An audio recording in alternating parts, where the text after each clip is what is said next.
하나님께서 참, 보통 저도 이제 수양회 가면 바베큐 같은 거 나올 때 보통 청년들이 다 구워서 저도 항상 그 땡 끝에 굽다가 끝나는 경험이 많은데 오늘 이렇게 구워주셔서 확실히 남이 해주는 음식이 제일 맛있구나 그런 생각을 하면서 잘 먹었습니다.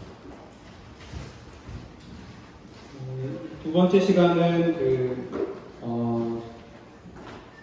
이 책에도 안내되어 있는 대로 제 간증 중심으로 하나님께서 제 삶 가운데서 어떤 일들을 행해 주셨는가를 같이 나누는 시간으로 계획을 했고요. 그래서 다른 그리스도인의 삶 가운데서 일어난 일들은 사실 나랑 별로 이렇게 관계는 없잖아요. 그러니까 어떤 하나님의 말씀을 가지고 교제하는 게 아니라 어떤 다른 성도의 삶 가운데서 일어난 일들을 듣는 것이 어떤 의미가 있고 또 그것이 나랑 무슨 관계가 있느냐라고 생각할 수가 있는데 하나님께서 이제 각 성도들마다 각자 필요한 말씀들을 통해서 각자 개별적으로 인도를 하시지만 다른 성도에게 베푸신 어떤 하나님의 은혜들을 통해서 하나님이 이러한 때에 이러한 인도하심도 있을 수 있구나 어떤 실질적인 참고자료 정도로 생각해 주시면 될 것 같고요. 그래서 앞 시간에 맨 마지막으로 말씀드렸던 것이 개인적 예배의 중요성, 교회 밖에서 보내는 대부분의 시간을 어떠한 마음가짐으로 보내야 하는가에 대해서 잠깐 소개를 드렸는데 내가 최선을 다해서 해야 하는 것은 무엇일까? 에 대한 궁금증이 있죠. 그러면은 오늘 중점적으로 나누고자 하는 그 중심 메시지는 이 에베소서 5장 17절에 있는 주의 뜻을 이해하라라는 말씀이 되겠습니다. 수련 제가 읽어드리면 시중에 보통 이런 이제 소위 말하는 이제 기독교 서적이 많아요. 저는 별로 좋아하진 않습니다. 대부분 그 저자의 어떤 개인적인 소관이 많아서 기독교 서적은 물론 좋은 점도 있을 수 있지만 대부분 성경 말씀만으로도 충분하기 때문에 기독교 서적은 저도 이렇게 본 적은 없지만 그 표지 정도를 그냥 보니까 대부분 이런 것들을 궁금해한다는 거죠, 사람들이. 선택의 기로에서 하나님의 뜻이 너무나 알고 싶은 당신에게. 이게 이 책에 표지에 있더라고요.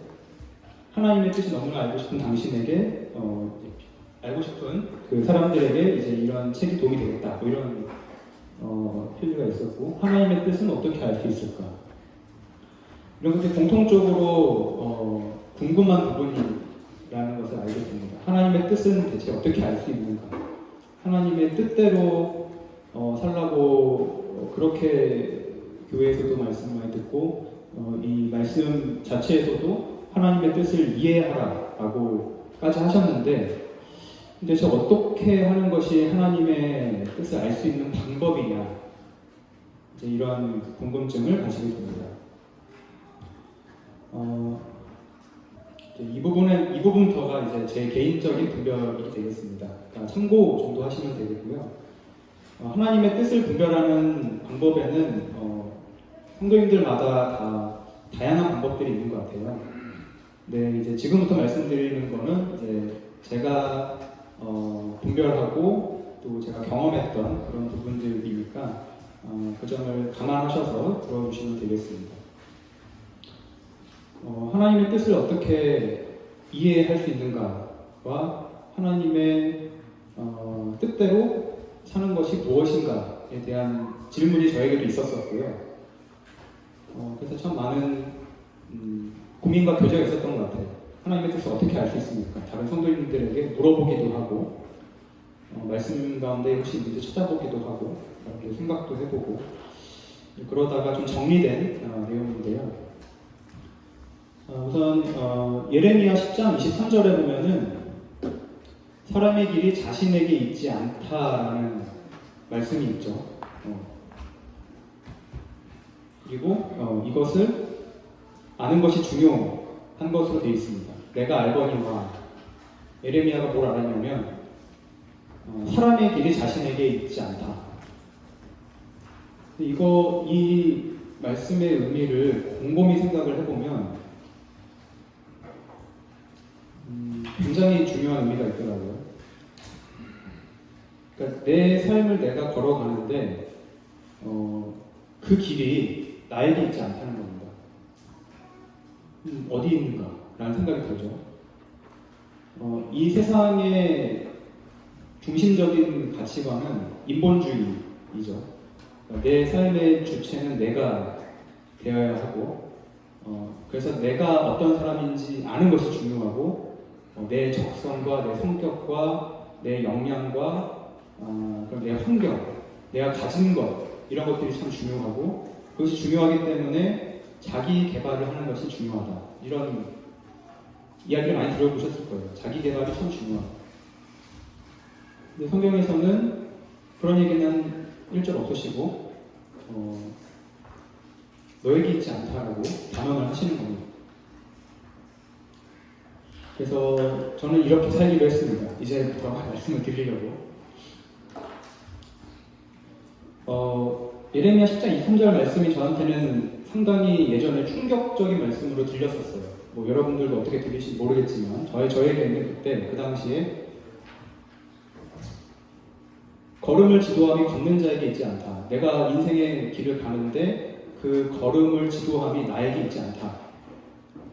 그럼 어떻게 해야 되는가? 그래서 말씀을 결국에는 우리가 하나님 말씀대로 산다라는 표현을 많이 하니까 말씀을 따라 살아야겠구나는 이야기를 많이 듣게 되죠. 하나님 말씀을 잘 읽고 말씀대로 살아라. 좀 약간 모호한 말인 것 같아요. 그러니까 어떻게 살라는 건가? 성경을 저도 많이 읽진 않았지만 1년에 한 번씩은 한 회독, 1년에 한 번 통독을 하려고 부단히 노력은 했지만 쉽지 않더라고요. 그래서 제가 거듭난 지 20년 됐는데 20번을 못 채웠어요. 그러니까 못한 거죠. 1년에 한 번씩.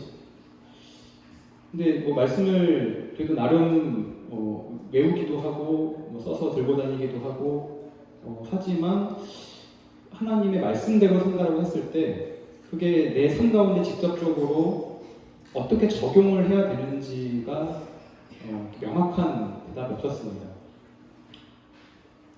특히 이제 문제는 이제 선택의 기로에 섰을 때, 그러니까 아까도 무슨 책에 보니까 선택의 기로에 섰을 때 하나님의 뜻이 너무나 알고 싶은 당신에게 이런 문구가 있는 것처럼 결국에는 직장이나 진로나 뭐 대학이나 결혼이나 이런 중요한 선택의 갈림길에서 하나님 말씀대로 하고 싶은데 그런 욕구는 있지만 성경을 아무리 찾아봐도 김지우는 졸업하고 어디로 가봐라 이런 말씀 없잖아요. 없잖아요.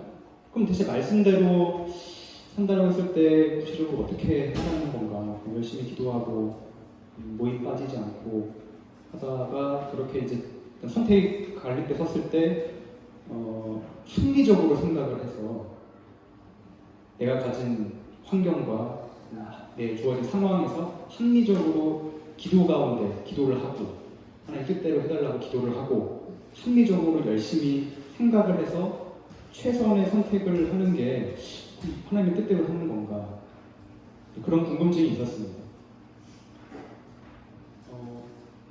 뭐 이런 책도 많이 있지만 결국에는 말씀대로 말씀이 이끄는 삶이라는 게 구체적으로 무엇일까에 대한 궁금증이 계속 있다가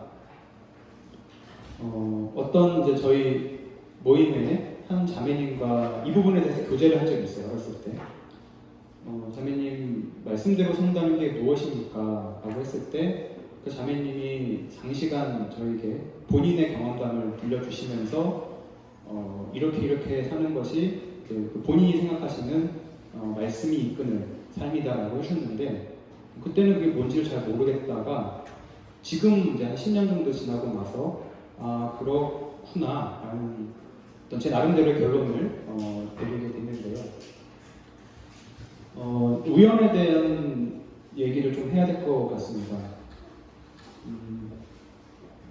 우리가 선택을 하는 시점에서 대부분 무엇인가를 결정을 할 때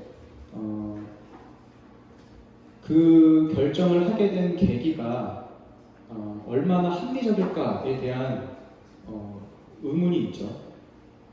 근데 성경에 보면은 그 당사자는 모르지만 성경에서 말씀하시는 그 관점에서는 하나님의 인도하심의 경우가 있습니다. 그러니까 예를 들면은 뭐 잘 아시는 그 창세기 25장에서 아브라함의 늙은 종이 그 리브가를 만난 것이 있죠. 성경 그 아브라함의 늙은 종 입장에서 그 리브가의 입장에서는 우연입니다. 그렇죠? 우연히 만난 거죠. 약속을 하고 만난 게 아니라 우연히 만났습니다. 하지만 그게 하나님의 인도하심으로 기록되어 있죠. 하나님의 인도하심이었다. 그리고 가나안 땅 정탐꾼 2명이 라합을 우연히 만났죠. 하지만 그것도 성경에서는 하나님의 특별한 보호하심으로 기술되어 있습니다. 그 모세의 누나였던 미리암이 바로의 공주를 만난 것도 우연으로 기록되어 있지만 그것도 하나님의 계획하심이 있었고 뭐 이런 말씀들이 계속 있죠. 사도행전에 바울이 루디아를 만난 것도 우연히 기도처를 가다가 우연히 만나서 전도를 해서 루디아가 구원받는 그런 사건도 있었고 그러니까 성경에는 굉장히 많은 이제 우연히 만나는 그런 장면들이 많이 기록되어 있는데 그런 것들이 하나님의 인도하심이었다는 그런 기록들이 굉장히 찾아보면 많습니다. 여기 보이실지 모르겠는데 이거 제목이 아시죠? 이삭 죽기. 이게 이제 룻기에 나오는 그 룻이 이삭을 죽는 것을 모티브로 해서 그린 명화 중에 하나인데 여기에도 보면은 성경에서 우연이라고 분명하게 써 있습니다. 그러니까 룻이 밭에서 이삭을 죽는데 우연히 보아스의 밭에 가서 이삭을 주었다고 돼 있지만, 그러니까 룻에게는 우연이었지만 이것이 하나님의 어떤 작정하신 인도하심이었습니다. 그래서 이런 말씀들을 이제 구절 들으면서 그러니까 우리 삶 가운데 거듭난 그리스도인에게는 우연이 없다. 우연이라는 것이 없다. 이해가 됐습니다. 왜냐하면 하나님의 아까 오전 시간에도 전 시간에 말씀드린 것처럼 우리의 거듭남이라는 것은 거듭난 자의 삶이라는 것은 단순히 하늘나라에 가게 됐다는 정도의 변화가 아니라 하나님께서 통치하시는 삶이 되었다는 것이기 때문에 하나님의 통치하심이 있으면 우연이 없겠죠. 하나님의 어떤 모든 것이 작정하신 가운데 있을 거라는 기대를 할 수가 있습니다. 그런 관점에서 생각을 해보게 됐는데 민수기 10장 33절 이하에 보면은 하나님께서 이스라엘 백성을 광야 가운데서 인도하실 때 하나님의 인도하심의 그 스타일을 알게 돼요. 어떻게 인도를 하셨냐면 너희들이 최선을 다해서 합리적으로 잘 생각을 해서 가야 할 길을 과학적으로 잘 생각을 해봐라. 이렇게가 아니고 아니면은 경험 많은 모세나 뛰어난 이런 사람들 앞세워서 그들이 잘 의논을 해서 이들을 이끌어라. 그런 것도 아니었고 여호와의 언약궤가 앞서 인도했다라고 되어 있습니다. 그러니까 구름 기둥이 떠오르고 불 기둥과 구름 기둥이 지시하는 것을 중심으로 갖고 그것을 성경에서는 여호와의 언약궤가 삼일길 앞서가며 그들의 쉴 곳을 찾았고 라고 되어 있습니다. 그러니까 하나님의 인도하심의 스타일은 여기서 명확하게 나오는 것이 말씀이 내 앞에 있는 가운데서 그 말씀을 따라서 살아가는 인도하심입니다. 그러면 이제 그게 내 삶 가운데, 이건 이제 이스라엘 뭐 수천 년 전에 있었던 일들이고, 나는 지금 현대 시대에 사는 나는 뭐 어떻게 이 하나님의 말씀의 이끄심을 받아서, 하나님의 말씀의 인도하심을 받아서 나아갈 수 있는가, 그런 고민이 있을 때, 아까 우연이라고 했잖아요. 우연. 모든 성경에 보면 우연처럼 되어 있는 모든 것들이지만 사실 우연이 아니었던 그런 굉장히 많은 사건들이 있었는데, 이거를 하나님 말씀에 적용을 해봤습니다. 내가 최선을 이런 구절이 있어요. 나의 최선을 하나님은 하나님의 최선을 기적으로 대하신 자. 그러면 이제 하나님이 내 삶 가운데 행하시는 최상의 것은 기적인 거죠. 이거는 이해가 되죠. 그러니까 내가 어떤 사람의 상식선에서 이해할 수 없는 것들이 이제 기적이라고 부르는데, 내가 최선을 다하면 하나님은 거기에 대해서 기적을 대하신다라는 문구가 있었고, 실제로 성경에서도 어떤 하나님의 사람들이 자신이 할 수 있는 최상의 믿음을 보였을 때 하나님께서 기적을 행하시는 사건들이 기록되어 있습니다.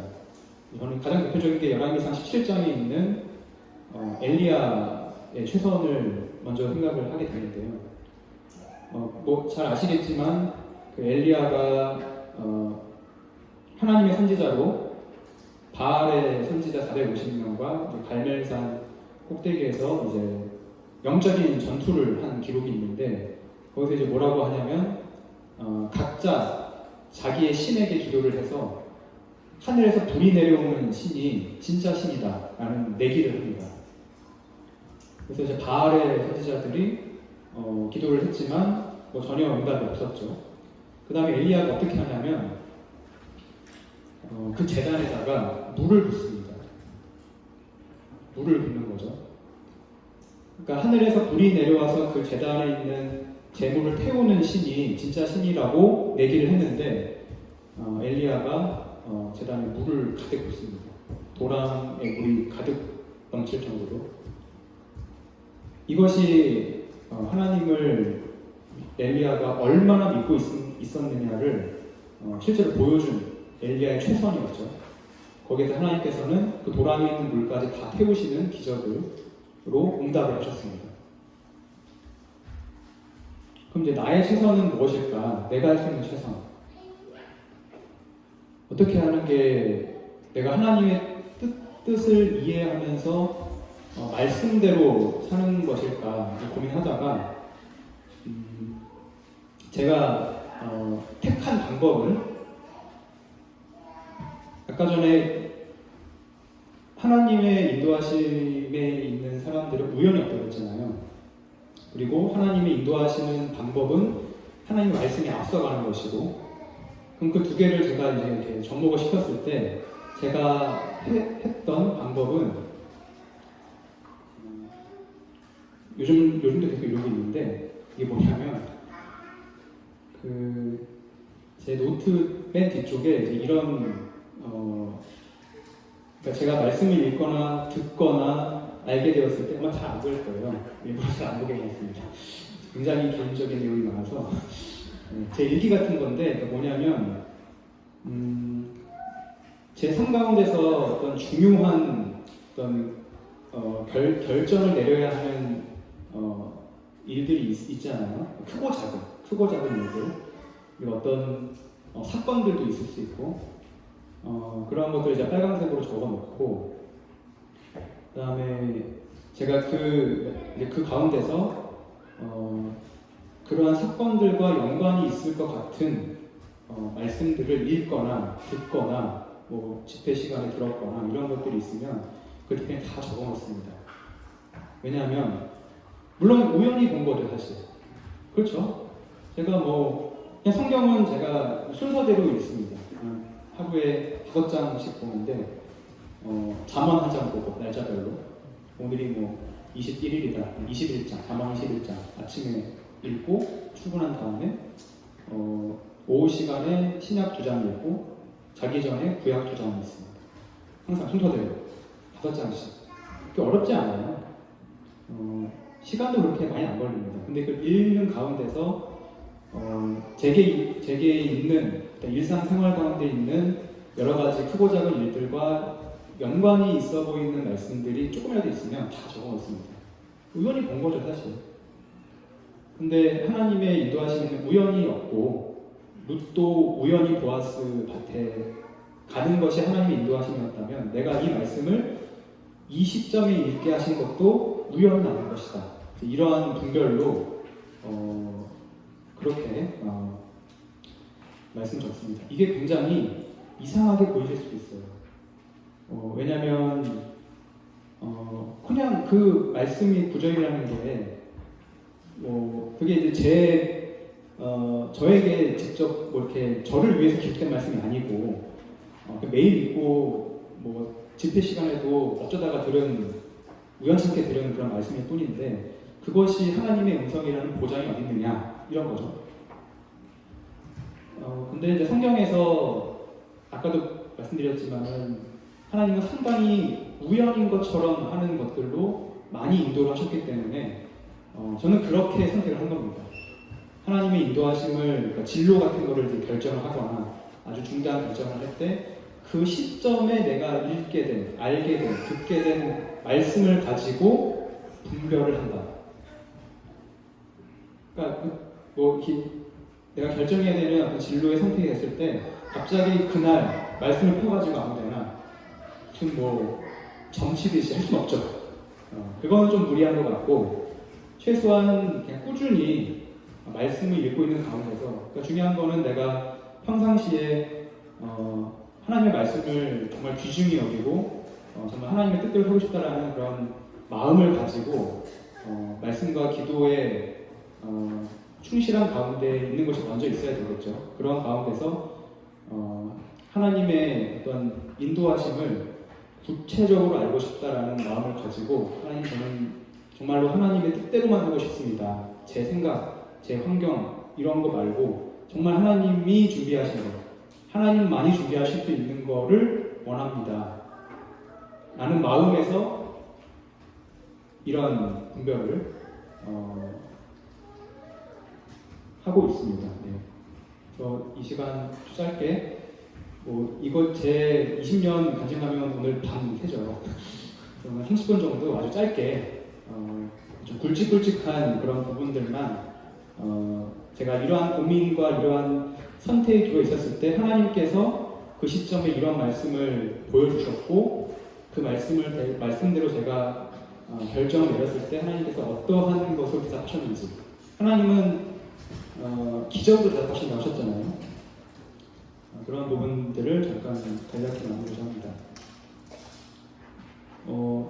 저는 이제 중학교 1학년 때 1999년에 구원을 받고 14살 중1 때 주님을 영접한 다음에 공항동 교회에 거해졌습니다. 굉장히 긴 시간이죠, 지금 보시면. 첫 번째 이제 이런 생각을 하게 됐던 것은 이제 고등학교 졸업할 시점, 고3 때. 이제 우리나라 고3들은 모두 다 경험하셨듯이 수능이라는 이제 어마어마한 시험을 보지 않습니까? 수능. 이름만 들어도 막 소름이 끼치는 수능. 그 수능을 이제 저도 이제 봤는데, 저는 이제 수시를 굉장히 기대했었어요. 수시 모집이라는 게 있지 않아요?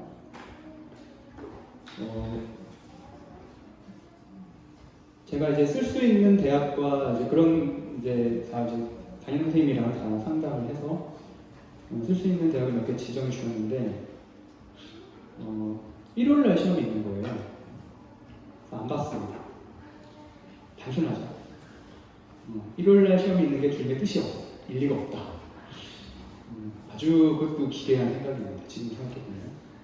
저는 그렇게 살았으니까. 그러니까 이제 시험 볼 수가 없어요. 그래서 이제 제가 준비 안 한, 저는 이제 그 전형적인 이제 학생부 성적으로만 이제 그렇게 됐는데, 내기가 다 됐는데, 이제 그런 이제 일요일에 시험이 있는 거를 다 빼니까 남은 게 논술이에요. 논술전이요. 논술 준비한 적이 없는데, 가서 광탈을 했죠. 그래서 수시는 아닌가 보다. 이제 이 모의고사 성적이 그래도 있었기 때문에 그럼 이제 정시로 간다. 남자는 정시다. 그래서 정시로 했는데 이게 왜 이제 고민이 되냐면 모의고사 평균이라는 게 있어요. 평균. 그러니까 모의고사 최고점도 있고 있는데 모의고사 평균보다 수능 점수가 한 25점이 낮게 나왔어요. 많이 낮게 나왔죠. 저는 이과생인데 하필 그 마이너스 25가 다 수학인 거예요. 그래서 저런 이런 탄성이 들어요. 그래서 처음 받아보는 이제 점수가 수능에서 나와서 학교에서도 이제 난리가 나고 너는 당연히 재수다. 저도 나는 당연히 재수다. 부모님도 재수해라. 심지어 교회 성도님들도 재수해라. 모든 사람이 재수. 그래서 저는 상담을 건너뛰셨어요. 이렇게 이제 번호 순서대로 이제 수능 성적표가 나오면 이제 진로 상담을 하는데 이렇게 들어오다가 건너뛰시더라고요. 그래서 오케이 나는 이제 라군 학원 가나다군 말고 라군 학원을 이제 알아봐야 되겠다.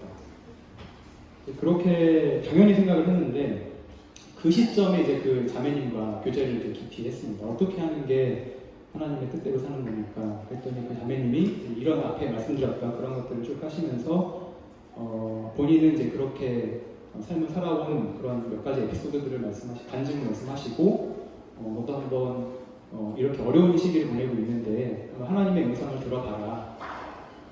들립니까? 그게 원망만 있죠.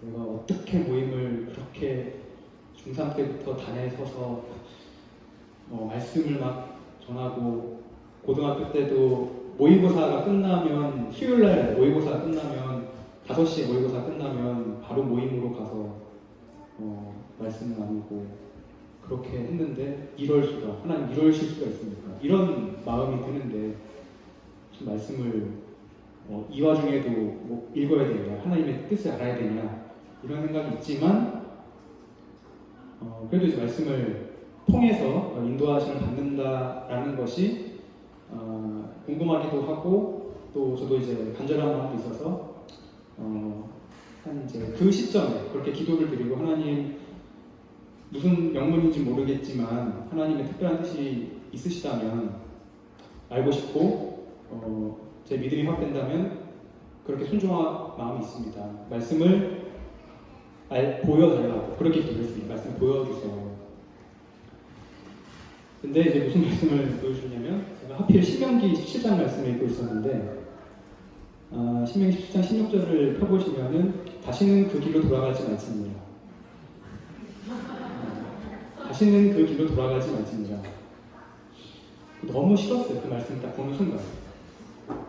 내가 하필 왜 이 신명기 말씀을 읽었으며 근데 그게 참 신기한 게 이 말씀이 거부감이 드는데도 불구하고 정말로 제 마음 가운데 이렇게 못이 박히듯이 팍 박히더라고요. 그러니까 제 마음 가운데 이거는 하나님의 음성이다 너무 싫지만 하나님의 음성이구나 라는 생각이 딱 느낌이 들었습니다. 근데 이미 그러니까 이 말씀 하나 가지고 재수를 안 하겠습니다 라고 할 거냐 하는 거죠. 누가 봐도 광신이네. 누가 그렇게 인생을 정하냐 이런 말이 들을 법한 그런 상황이었죠. 그래서 이것 때문에 거의 한 일주일을 잠을 못 잤어요. 이 한 구절 말씀 때문에. 너무 싫은데 아무리 생각해도 이게 하나님의 말씀, 하나님의 음성인 것 같은데 젠장 이런 생각이 드는 어떻게 해야 되나 너무 고민이 되고 내가 정말 이렇게 살아야 되는가? 나도 이렇게 살아야 되는가? 이게 정말 하나님 말씀대로 산다는 게 이런 건가? 뭐 이런 이제 다양한 고민이 계속 드는 거죠. 그러다가 결국에는 베팅을 해본 겁니다. 재수를 하지 말자. 이렇게 결정했던 거죠. 아무런 근거가 없어요. 아무런 근거가 없고 심지어 저도 이미 학원까지 알아봤어요. 학원까지 알아보고 이제 좀 유명한 학원들은 다 그 배치고사도 되게 빨리 보거든요.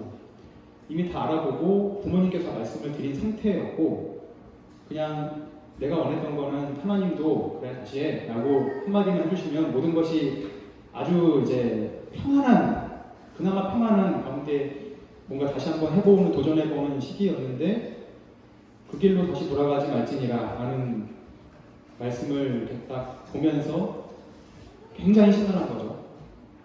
결국에는 이거를 하나님이 주시는 음성으로 받고 하지 않기로 했습니다. 그때 학교가 다시 내리가 났어요. 네가 제정신이 아니구나. 물론 이 자세한 얘기는 못했죠. 그래서 무슨 용문인지 모르겠지만 그렇게 해라 그래서 저도 이제 제가 그냥 주어진 그 점수를 가지고 해야 되니까 그냥 배치표, 옛날에 배치표라는 게 있었어요. 지금도 있나요? 배치표라는 게 있어서 학원마다 배치표가 나와요. 개성학원이나 이런 데서 큰 학원에서 배치표 3개를 놓고 제 수능 점수가 있잖아요. 수능 점수 놓고 이렇게 자로 이렇게 그었어요. 제가 갈 수 있는 대학이 이제 있더라고요. 저는 생물을 배운 적이 없는데 고등학교 때 저는 우주를 좋아해서 지구과학을 생물이랑 지구과학 선택하는 건데 지구과학을 선택했는데 이렇게 그어보니까 생물학과가 있어요. 그래서 이제 2군데를 썼습니다. 한 군데 떨어지고 한 군데가 붙었어요. 생물학과. 갔더니 이제 생물학 원서를 보내요. 원서.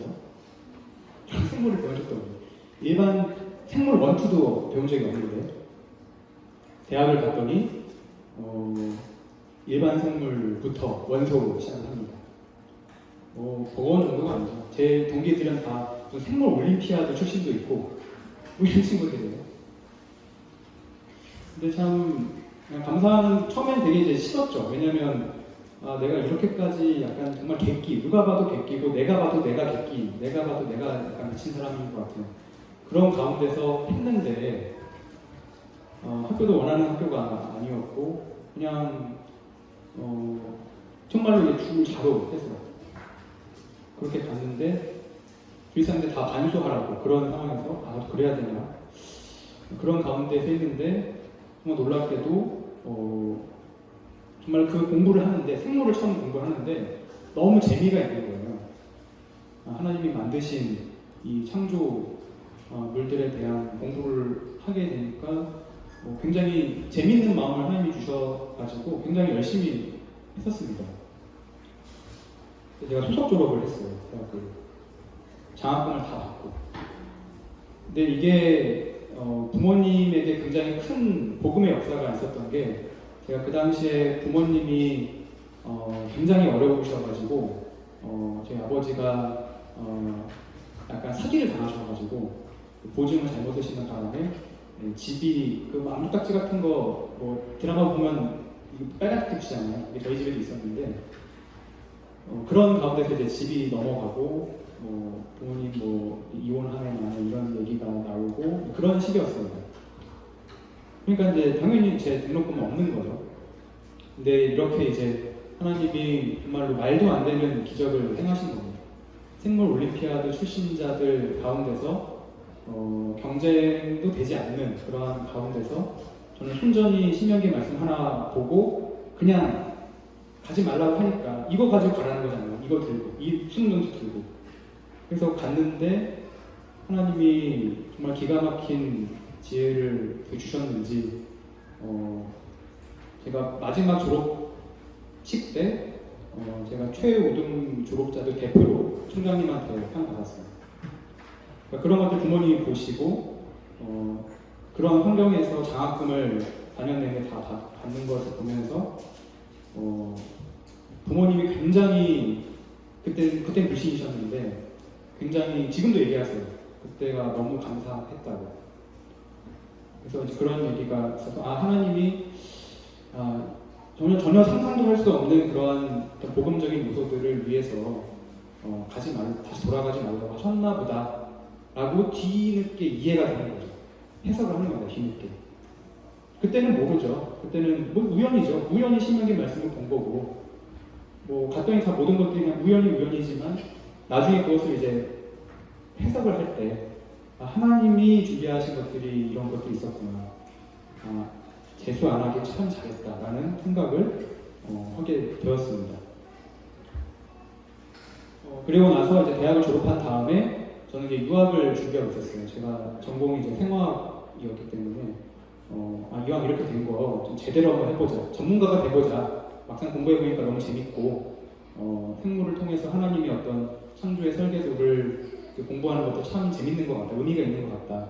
열심히 해보자 해서 전 유학을 준비하고 논문도 이제 써서 좀 이제 미국이나 유럽의 좀 좋은 대학원을 가고 싶은 마음으로 열심히 준비를 하고 있었습니다.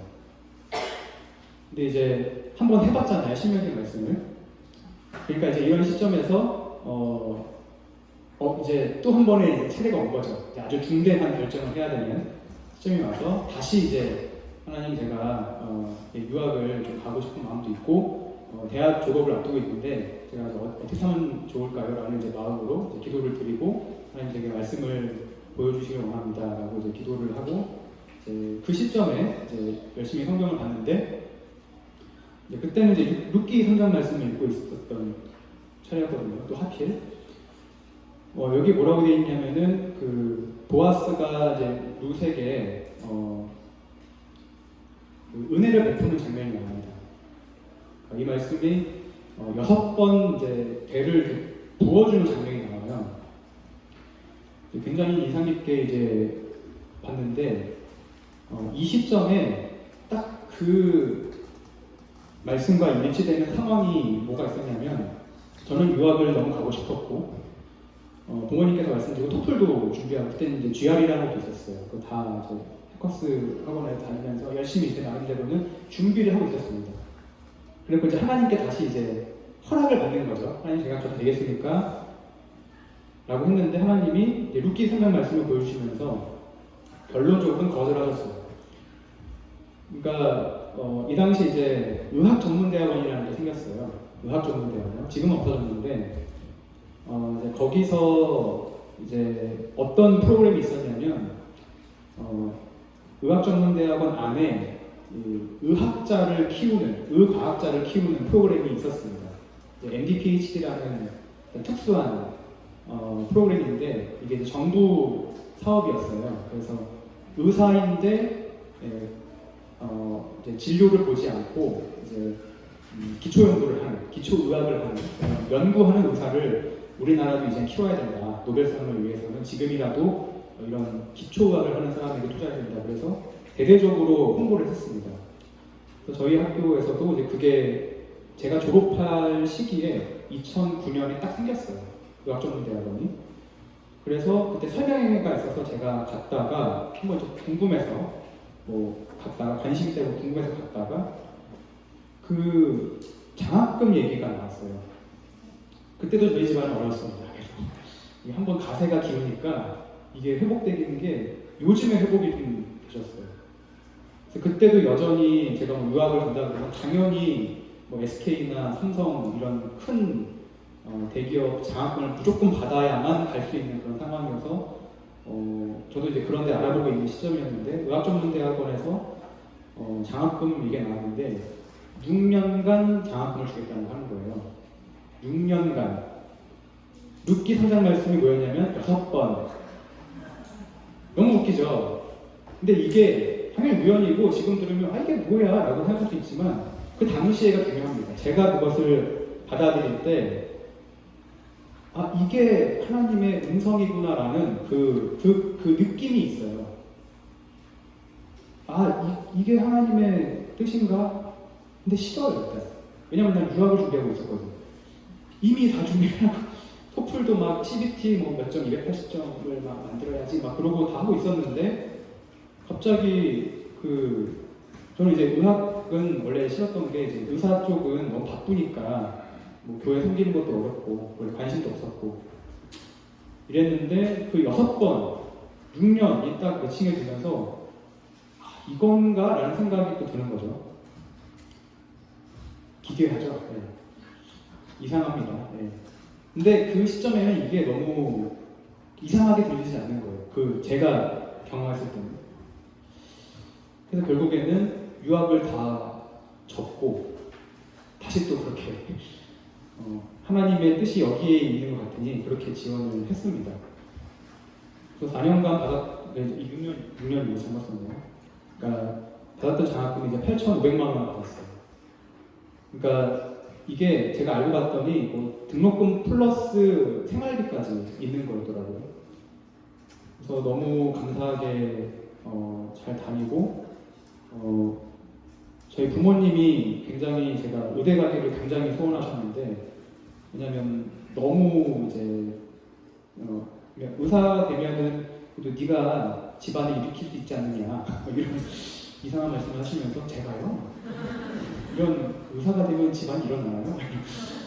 막 그런 이제 의사가 꼭 되기를 우리 집안에 의사 한 명 있어야 되지 않느냐 아무도 없었기 때문에 하셨지만 이제 저는 뭐 그렇게 됐었고 그냥 과학자가 되면 되겠다는 마음으로 했는데 의학전문대학원에 이제 설명회를 갔다가 그렇게 이제 말씀을 듣고 유학을 아예 싹 다 접고 굉장히 좀 손해가 심했습니다. 그때 제가 좀 많은 돈을 나름대로 했기 때문에 어쨌든 그걸 다 접고 쓰고 있던 논문도 있었는데 논문도 다 그냥 접고 여기 의학전문대학원에서 이제 기초의학을 하는 쪽으로 방향을 풀었을 때 부모님이 또 이거를 굉장한 또 어쨌든 의사 면허를 받았던 거에 대해서 굉장히 또 좋아하시더라고요.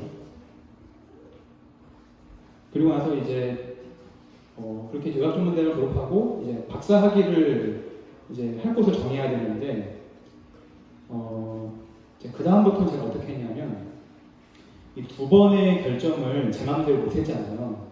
다 준비를 했는데 그 다음부터는 어떻게 했냐면 준비를 안 하기 시작을 했습니다. 어차피 준비해봐야 하나님 거절하실 거니까 이제 그냥 준비해봐야 다 하나님이 그냥 거절하시면 더 없어지니까 이제 졸업할 때쯤에 이제 2013년이었는데 이제 의학전문대학원을 졸업하고 이제 박사학위를 어디로 할까를 정할 때 하나님한테 먼저 이제 기도를 했어요. 하나님 제가 어디서 하면 좋겠습니까? 근데 이제 저희 이제 의과대학은 보통 과로 교실이라고 불러요. 그러니까 뭐 예를 들면 뭐 미생물학 교실이라는 게 좀 이상하게 과가 아니라 미생물학, 뭐 병리학 뭐 이런 게 있는데 거기서 이제 특별히 이제 저를 좋아하셨던 그 교실이 양리학이라고 파마콜로지라는 어떤 특수한 학문이 있는데 이제 그쪽에 마음이 있었습니다. 거기서 하면은 좀 재밌겠다. 근데 이제 그 교수님들이 되게 많아요. 어디로 하는 게 좋을까를 고민했었습니다. 근데 거기가 이제 아무래도 학교가 기독교 학교다 보니까 대부분 이제 교회를 열심히 다니시는 분들이 많았어요. 7분의 교수님이 계셨는데 6분이 교회를 굉장히 열심히 다니시고 뭐 장로님도 계시고 뭐 집사님도 계시고 근데 한 분이 굉장히 이제 무신론 그리고 이제 그 강의 시간에도 이제 진화론을 굉장히 강조하시면서 무신론적인 얘기를 많이 하시는 분이 계셨습니다. 그래서 이제 말씀을 이제 그것까지는 이제 제가 알고 있었던 정보였고 이제 하나님 제가 어디로 가야 됩니까? 근데 이제 사도행전 28장 14절 말씀을 제가 그때 읽고 있었는데 그게 뭐냐면 저는 설마 그분한테 보내실 거라고는 상상을 못했어요. 왜냐면 그래도 대학원 생활을 대학원 해보신 분이 계신지 모르겠는데 대학원은 정말 감옥이거든요. 지옥 같은 곳이라서 대부분 그런 얘기를 많이 하니까 대학원생이 잘못하면 가는 감옥이 대학생이 잘못해서 가는 감옥이 대학원이다 이런 얘기를 많이 하잖아요. 그래서 정말로 그래도 내가 이제 교회를 중심적으로 다니고 싶으니까 그래도 좀 그 중에서 교회를 열심히 다니시는 교수님한테 가는 게 내 신앙생활도 좋지 않을까? 그게 상식적이잖아요. 그런 막연한 생각은 하지만 뭐 그분의 틈타지 않았습니다. 왜냐면 어차피 하나님이 싫어하실 수도 있기 때문에. 그래서 이제 기도를 하고 이제 사도행전 말씀을 봤어요. 거기서 사도행 뭐 어떤 내용이냐면 사도 바울이 로마에 가서 죽습니다. 그래서 이분에게 내가 가서 전도를 하고 죽어야 되겠구나. 정말 그렇게 받아들였어요. 진지하게. 지금 웃으시잖아. 저도 좀 웃긴데 그 당시에는 굉장히 막 사명감이 막 불타오르면서 그래. 이분이 이렇게 철저한 무신론자로 이렇게 있는데 그래, 내가 가서 사도 바울이 그렇게 가이사까지 전도하다가 로마에서 순교하시는데 제가 뭐 사도 바울은 아니지만 장렬히 전사하리라라는 마음으로 감히 어떻게 지도교수님한테 전도를 하겠습니까? 상상도 못하는 일인데 하나님이 사도 바울도 황제한테 가서 전도를 하는 그 장면을 보여주시면서 하나님이 원하시는 거는 내 학위가 아니고 이분에게 정말 십자가 복음을 명확하게 전하라는 것이 하나님의 뜻인가 보다라고 받아들여서 그렇게 했습니다. 제가 전혀 관심 없는 연구를 하세요. 이분이.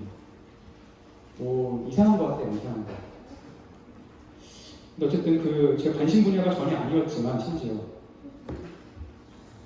그 교수님이 유일하게 교회를 안 다니시고 굉장히 모신론이라는 게 되게 유명하신 분이어서 근데 학문 쪽으로는 되게 유명하신 분이고 학문 쪽으로는 되게 뛰어나신 분인데 철저한 모신론이어서 어쨌든 그분에게 가기로 했습니다.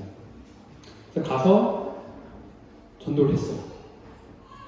전도를 2번이나 진지하게 했습니다. 궁서체로 교수님 제가 드릴 말씀이 있습니다. 이거 시작해가지고 그때는 정말로 저도 신기했던 것 같아요. 어떻게 그런 용기가 있었는지 모르겠는데 저도 이렇게 전도를 했어요. 2번이나. 근데 그 외적인 게 참 놀라운 것도 있었는데 제가 연구에 능력이나 이런 게 전혀 없었는데 하나님께서 그 교수님 밑에서 이렇게 지도를 받게 하시면서 저는 관심이 이거밖에 없죠. 논문 접수 이런 게 아니라 이분이 어떻게든 전도를 해야 된다. 그리고 회식을 꼭 금요일날 잡으세요. 난 금요일날 교회 가야 되는데 그러면 담대하게 저는 교회 갑니다.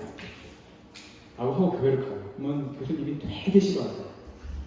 이 미쳤구나. 감히. 근데 저는 가는 사람이 이기는 거잖아요. 가는데. 그러다가 제가 이제 그렇게 하면서 되게 열심히 했습니다. 제 나름대로는 능력이 없었지만은 교수님이 시키신 거 정말 열심히 공부하고 열심히 실험하고 정말 열심히 안 되는 능력 짜내면서 했는데 그걸 교수님이 굉장히 아셨어요. 제가 일요일날 교회 갔다가 당연히 연구실로 와서 실험 마저 하고 이런 것들을 몇 번 보셨어요. 교수님. 그래서 네가 교회를 열심히 다니는 게 나는 불만이지만 그 시간에 연구를 하면 좋겠지만 네가 열심히 좀 하는구나 라고 하면서 굉장히 어느 순간부터는 저를 인정해 주시면서 좀 좋은 연구를 좀 할 수 있게 해주셨습니다. 지도도 잘 해주시고 그래서 굉장히 열심히 해서 정말로 제 능력에 지나는 그런 상들을 많이 받았어요. 그래서 매스컴에도 나오고 할리먼이라는 우리나라 과학 장모되는 그런 분들이 이제 모여있는 분들이 계시는데 거기서도 초청을 받고 그런 굉장히 제 능력과 전혀 무관한 그런 것들을 많이 경험을 해주게 해주셨습니다.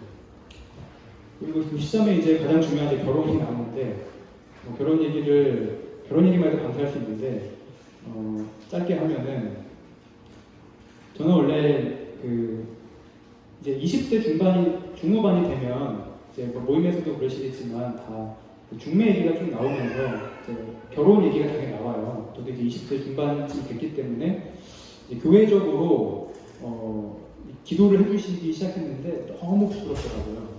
기도 집회 시간에 제 이름을 딱 찍으시면서 이렇게 기도를 하시는데 감사는 됐는데 너무 민망하죠. 저는 이제 기도를 했습니다. 그래서 이제 뭔가 제 마음 가운데는 어떠한 그 분별이 있었냐면 이거는 그냥 참고로 들으세요. 결혼을 놓고 기도하실 때 저는 두 가지 타입이 있다고 생각해요. 하나가 이삭의 타입이 있고 두 번째 야곱의 타입이 있다고 생각하는데 이삭은 중매인 거죠. 그리고 원샷입니다. 리브가 데려왔을 때 아내로 맞이하여 사랑하였더라고 끝났어요. 야곱은 연애를 하다가 아주 많은 개고생을 하셨죠. 그렇죠? 자기가 사랑하는 그 연인을 어떻게든 아내로 삼기 위해서 굉장히 많은 고생을 수년간 하셨습니다. 저는 이제 단순하게 고생하고 싶진 않다. 이삭처럼 해야 되겠다 해서 만약 하나님이 저에게 결혼 가정을 주신다면은 이삭과 같이 하나님의 인도하신 가운데 처음 만난 자매랑 무조건 결혼한다. 그러니까 그 자매가 나를 싫어할 수 있겠죠. 그런 건 제가 제가 거절당한 거니까 어쩔 수 없지만 나는 거절하지 않는다. 그런 마음으로 있었습니다. 참고로만 들으세요.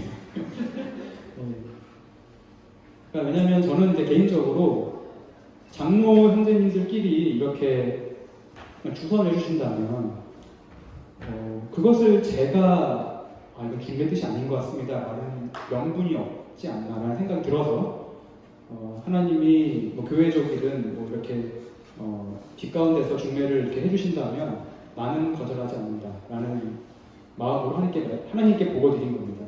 하나님 저는 그렇게 이삭과 같이 뭐 아담도 하와 데려올 때 그냥 보고 하나님 다른 거 만들어주시면 안 되라고 말하잖아요. 그냥 보자마자 내 뼈 중에 뼈, 살 중에 살이라 무슨 근거로 순종이죠 그게. 이삭도 그랬을 겁니다. 하나님이 데려오신 거를 확신하니까 아내로 맞이한 다음에 사랑을 했죠. 사랑하고 결혼을 해야 되겠다는 게 아니라 하나님의 그런 인도하심에 일절 순종하는 마음으로 아내로 맞이를 한 다음에 하나님이 사랑의 마음을 주신 거죠. 저는 그게 아름다워 보였습니다. 그게 주님의 방식이라고 믿고 난 이삭의 형태를 하나님께서 주시면 좋겠다라는 마음으로 기도를 하고 그럴 작정으로 있었는데 하나님께서 이제 26살 때 처음으로 이제 중매라는 거를 얘기를 해주셨어요. 근데 어떻게 하다 보니까 그 자매님이 소개받은 자매님이 미국 모임 자매님이신 거예요. 근데 결론적으로 3년 동안 기도만 하다가 한 번도 못 뵙고 서로만 기도하다가 근데 결국에는 그게 뭔가 그것도 하나님의 특별한 방법이셨던 것 같은데 그 시점에 이제 다른 모임에서 이제 중매가 들어오셨다고 했는데 저희 장명재님이 그러니까 기도하고 있는 자매가 있다라고 다 치셨어요. 그래서 저는 뭐 전혀 모르는 상태에서 기도하라고 하니까 기도만 했습니다. 3년 동안.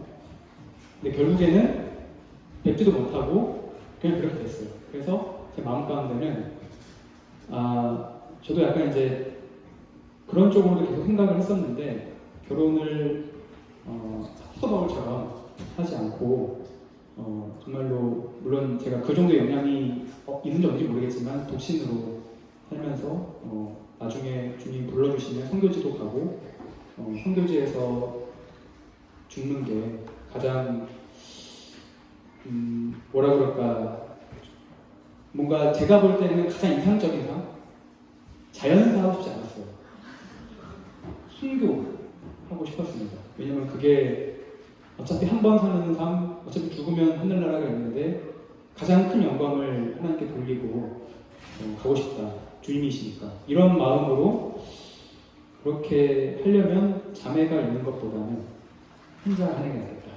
이런 단순한 생각으로 그게 이제 3년 동안 이제 기도하고 뭐 어떻게든 만나려고 했습니다. 만나려고 이제 또 많은 노력을 했고 제 간증도 이제 그쪽 자매님들 전달도 뭐 해드리고 막 여러 가지 있었는데 결국에는 잘 안 됐죠. 그래서 3년 뒤에 그쪽 모임이랑 장명재님께 의해서 그냥 아닌 걸로 하자. 그래서 저도 나는 결혼은 아닌 걸로 이렇게 이제 마음을 먹고 교회에 말씀드렸어요. 장로님께 저는 결혼 안 하겠습니다. 삐져서 그런 건 아니었고 그런 분별로 고린도전서 7장에 결혼을 안 하는 게 더 좋다고 하셨잖아요. 배럴 더 좋은 게 있잖아. 그러면은 더 좋은 걸 하면 되잖아요. 그래서 단순한 마음에 저는 결혼을 안 하겠습니다. 장로님 좀 좋아하실 줄 알았는데 굉장히 싫어하셨어요. 무슨 말이냐고 다시 기도하자고. 그래서 장명재님의 말에는 또 그냥 순종하기 때문에 알겠습니다. 뭐 기도가 됩니까? 뭐를 놓고 기도하는 거예요?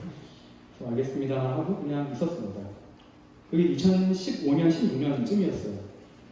근데 2016년에 1월 달에 그 마포 모임이라는 곳이 아마 모르실 텐데 마포 모임에서 그 전국 그 지역인가 서울 지역인가 그 청년 연합 집회 같은 거를 2016년에 하셨었는데 사실 마포 모임은 저희 옛날 그 공항동 모임이랑 교류 없었던 모임인데 그 모임 중에 어떤 한 분이 이렇게 뭐 제가 나눴던 말씀들이나 이런 걸 이렇게 들으셨나 봐요. 그래서 이제 저를 초청을 하고 싶다고, 그러니까 이런 간증을 좀 듣고 싶다고 청년들에게 들으면 좋겠다 해서 초대를 하셔가지고 간 적이 있습니다. 가서 그냥 이런 비슷한 삶 간증을 짧게 하고 왔었는데 그 녹음 파일이 돌아다녔던 거예요. 녹음 파일. 근데 돌아다니면 돌아다닐 수 있죠. 녹음 파일 같은 거가 많으니까. 근데 제가 그 간증 중에 뭐가 있었냐면은 제 이 장학금, 여기 대학교 장학금 있잖아요. 대학교 장학금을 제가 사실 교내 장학금을 받은 게 아니고 교외 장학금을 받았는데 그게 관정 이종환 재단이라고 굉장히 큰 좋은 장학금을 받았습니다. 관정 이종환이라고 이제 굉장히 큰 장학금을 주는 거였어요. 그러니까 등록금 말고 그냥 등록금 면제가 아니라 훨씬 많이 줘요. 생활비까지. 그래서 제가 그걸 받았었는데 제가 그걸 주님의 은혜로 정말로 돈에 지나는 걸 받았습니다라고 그걸 간증을 했었는데 그 녹음을 저희 자매가 들었던 거예요. 근데 저희 자매도 그 장학생이었던 겁니다. 그래서 이제 그러니까 그 관정 이종환이라는 그 장학생 모임이 있는데 이 장학생 선배 중에 모임 형제님이 있었다는 게 너무 저희 자매가 되게 신기했나 봐요. 그래서 이건 지금까지도 약간 저랑 자매랑 논쟁을 하고 있는데 누가 먼저 했냐 그런 거. 그러니까 분명히 저는 이제 말할 수 있습니다. 당신이다. 저희 자매가 그 간증을 듣고 저한테 페이스북 메시지를 보냈어요. 너무 감사하게 잘 들었다. 우리 모임 형제님 중에 이렇게 장학생 선배가 있는 줄 몰랐다. 그래서 페이스북으로 이제 메시지를 보냈길래 그거를 보고 저도 별 생각 없죠. 그래서 답장을 했습니다. 답장을 하면서 제가 그거를 근데 이제 그때 시점이 딱 이런 말씀들을 읽고 있는 시점이었고 그 모임에서는 이제 또 제가 가장 이제 위맞이였기 때문에 제 결혼을 위해서 계속 기도하고 있는 시점이어서 저는 뭐든지 다 장로님에게 다 말씀드리거든요. 이런 일들은. 그래서 이런 자매님이 저한테 연락 주셨는데 이런 말씀을 또 읽고 있었고 이건 형제님께서 좀 기도를 해주시면 좋겠다 정도만 얘기를 하고 전 얼굴도 모르죠. 그 메시지 하나 나왔는데 근데 저희 장명재님이 바로 왕십리 모임에 전화하셨어요.